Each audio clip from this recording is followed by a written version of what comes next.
Hi, I'm Dr. Nancy Troiano, Director of Technical Education and Training for Rentokil North America.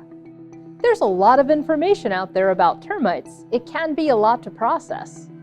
We'll start with proactive programs that can help protect your structures. A termite monitoring and baiting program is a non-invasive termite treatment used in your yard or on your property. Safe, tamper-proof monitoring stations containing bait are installed in the soil.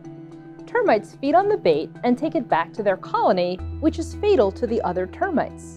Application of a termiticide to the yard and foundation is a proactive and curative treatment option. This treatment involves applying termiticide around the perimeter of your yard or property, forming a long-lasting protective barrier.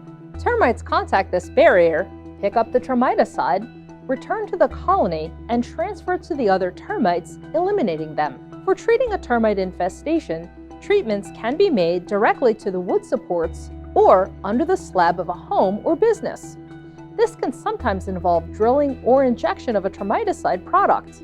When done properly by a trained professional, this does not cause damage to your home or business. For certain termite infestations, such as those from drywood termites or that are extensive or difficult to access, fumigation may be recommended. This involves the tenting of a home or business using materials that penetrate cracks and crevices. Every home or business is unique and faces unique termite pressures. We'd be happy to discuss the best options for you and develop a customized treatment program. Contact us to schedule a free termite inspection and we'll send an expert out to your property right away. Or visit our website to connect with us today.